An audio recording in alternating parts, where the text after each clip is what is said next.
Europe 1. Votre invitée Sonia Mabrouk est la ministre déléguée chargée de la citoyenneté. Bienvenue sur Europe 1 et bonjour Marlène Schiappa. Bonjour, merci de m'avoir invitée. Hier à la télévision, 8 candidats sur 12, dont Emmanuel Macron, ont défendu leur vision, mais sans échanger, sans se confronter. C'est à peine s'ils se croisaient. Pour la vigueur de la démocratie, pourquoi refuser cette saine confrontation ? Alors d'abord, je ne suis pas productrice sur TF1 et donc il y a des formats qui sont... C'est une volonté du président-candidat, vous le savez, de ne pas se confronter aux autres. Alors là, en l'occurrence, c'est une volonté des chaînes d'organiser des formats un petit peu nouveaux. Alors je vais vous dire, honnêtement, moi j'ai regardé une grande partie de l'émission. Pour une fois, c'était audible. Parce que ce qui intéresse les Français pour pouvoir se déterminer sur leur vote, c'est aussi de connaître les projets des candidats, de sortir un petit peu de la petite attaque, la petite phrase, le fait de crier les uns sur les autres. Il y a un dernier débat qui a eu lieu précédemment, pendant lequel on n'a pas entendu une seule phrase de façon distincte. Donc moi je pense que ça a permis à chacun de pouvoir découvrir des projets, des candidats, des candidates sur un sujet grave comme la guerre en Ukraine, qui ne se prête pas justement à ces petites phrases, qui se prêtent au temps long, à la réflexion poussée, à la relance. Mais il y a évidemment la guerre en Ukraine écrase tout, mais il y a d'autres sujets qui intéressent les Français. Ouais. Vous estimez que ces autres sujets ne se prêtent pas à un débat, à une confrontation avec le président-candidat ? Non, le président de la République est loin de rechigner au débat. Bien au contraire, il a fait un débat face à des Français à Poissy. Il ira à Pau en fin de semaine répondre à d'autres Français. Il a fait un débat télévisé précédemment sur la question de l'égalité femmes-hommes. C'est le premier thème qu'il ait choisi pour répondre à des Françaises et à des citoyennes qui l'ont interpellé. Marlène Schiappa, les autres candidats à la présidentielle aussi, pourquoi leur nier ce droit au débat avec un autre candidat qui a été président, qui est toujours président, Emmanuel Macron ? Non, mais personne ne nie aucun droit à personne. Il y a une réflexion globale sur la manière dont les débats présidentiels peuvent s'organiser. Vous observerez que les chaînes, les émissions de radio aussi, les journaux renouvellent leurs débats, leur format, parce qu'aujourd'hui on est à l'ère du participatif, à l'ère des réseaux sociaux. Il y a de plus en plus de citoyens qui veulent prendre la parole et il me semble que les candidats se prêtent à cela. Ça fait 1 an que Marine Le Pen, que le Parti Les Républicains, que d'autres, que le Parti Socialiste sont en campagne pour la présidentielle. Ça fait 5 ans que vous l'êtes, certains disent.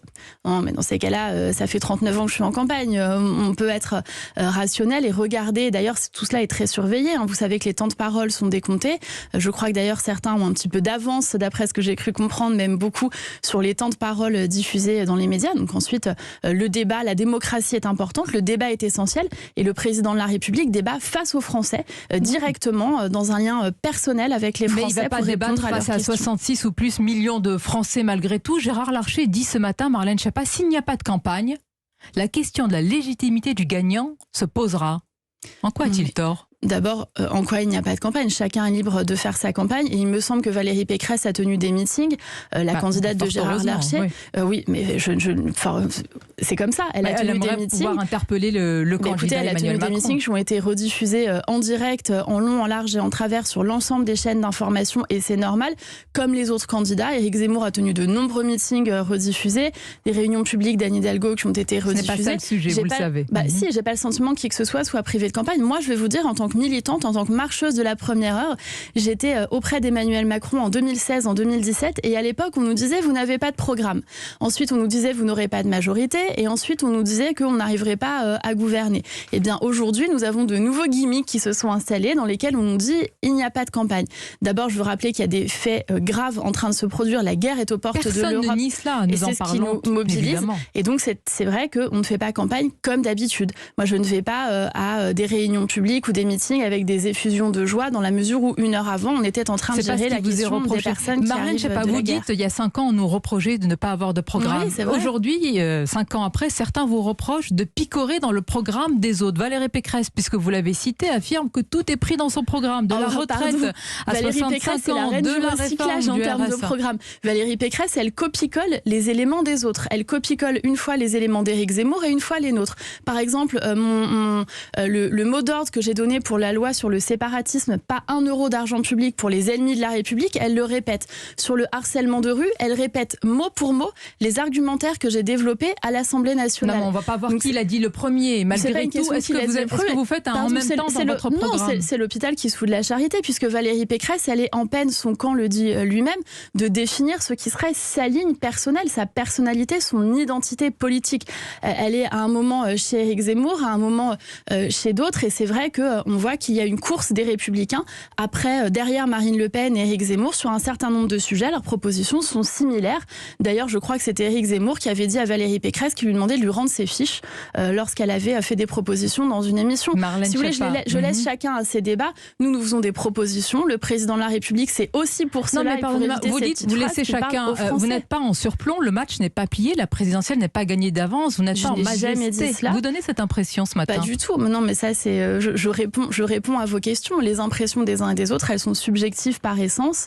Moi, vous savez, je suis concentrée essentiellement sur mon rôle de ministre, puisque le président de la République et le Premier ministre m'ont confié le rôle de coordonner l'accueil des personnes qui arrivent d'Ukraine, qui est un sujet grave qui nous occupe la plupart du temps. Et nous allons largement en parler. Marlène Schiappa, le point d'indice des salaires des fonctionnaires qui va être dégelé, revalorisé, annonce ce matin dans Le Parisien la ministre Amélie de Montchalin. L'électoralisme bat à plein. Marche à plein. Non, mais vous savez, si on ne fait rien et si on ne prend pas de décision, on nous dit qu'on a arrêté quelques jours avant le premier tour en retrait. Et si nous prenons des décisions, l'inverse nous est reproché. Il y a des conséquences économiques à la guerre qui se joue en ce moment aux portes de l'Europe en Ukraine. Le Premier ministre Jean Castex a pris la parole sur ce sujet en disant qu'il présenterait à la demande du président de la République un plan de résilience pour permettre à chacun de faire en sorte que les conséquences économiques soient aussi limitées. Mais bien sûr, mais le calendrier interpelle. Écoutez, juste sur cette annonce, à quelques semaines du premier tour, toutes les mesures sont annoncées. Le point d'indice des fonctionnaires, la remise sur l'essence. Il n'y a pas un sujet sur le calendrier. Tout arrive à point nommé. En fait, nous ne décidons pas du calendrier de la guerre en Ukraine. Ces mesures-là, elles arrivent en réponse à des conséquences économiques importantes qui auront lieu suite... Le dégel était bloqué depuis le point d'indice était bloqué depuis le 2017. Oui, mais il n'y avait pas la guerre aux portes de l'Europe depuis 2017. Donc c'est important de dire que les personnes qui sont dans la fonction publique, elles doivent pouvoir aussi bénéficier d'un soutien sur leur pouvoir d'achat pour faire face aux conséquences de cette guerre aux portes de l'Europe. Ça me semble important. Marlène Schiappa, où est-elle? Où est l'autorité de l'État en Corse? Écoutez, il y a un nouveau préfet qui a été nommé en Corse il y a quelques semaines de cela. Et le ministre de l'Intérieur, Gérald Darmanin, arrive en Corse mercredi et jeudi. Il sera présent sur l'île.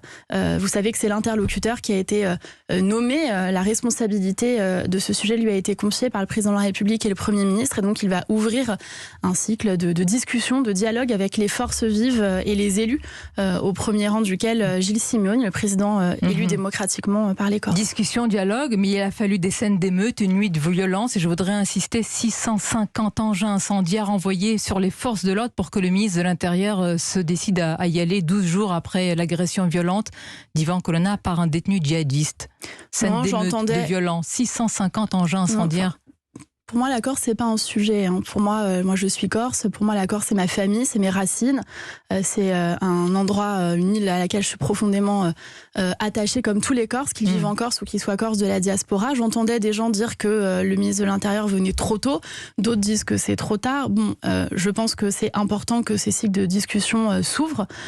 Et c'est le but de la visite du ministre de l'Intérieur. J'ai envie de vous entendre condamner ceux qui saccagent et violentent, ceux qui qualifient et crient que l'État français est assassin. Qui sont-ils ?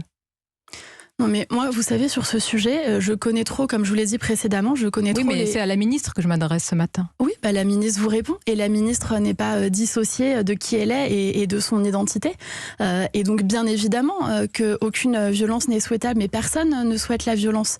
Moi, je me suis rendue au commissariat de Bastia pour soutenir les policiers qui sont mobilisés face aux violences conjugales. J'étais auprès des gendarmes de Corse du Sud. Ensuite, il y a à peine 1 ou 2 mois de cela, j'ai dû faire 14 déplacements en Corse. Je vous réponds en tant que ministre, c'est la ministre qui s'est déplacée. Pour tout vous dire, Marlène, je ne sais pas si ça s'était passé dans un autre territoire de France, on aurait dit regardez le séparatisme, les territoires perdus de la République. Et quand ça se passe, en Corse, on dit mais non, la violence c'est insupportable. Est-ce qu'il ne faut pas aller un peu plus loin et dire que c'est tout à fait intolérable? Mais c'est le travail qui est mené par le ministre de l'Intérieur, et parce que j'ai envie que ce travail et ces discussions réussissent, je fais confiance à Gérald Darmanin, avec qui je travaille tous les jours depuis 2 ans, dont je connais l'intelligence, le sens de l'écoute, et j'ai confiance dans les forces vives de la Corse pour trouver des solutions. Vous savez, quand on est en Corse, c'est de la langue de bois que vous me faites ce matin. Non, pas du tout. Quand on est en Corse et qu'on vit cela, c'est insupportable d'entendre des petites phrases ou des petits commentaires dans les médias portés sur la Corse.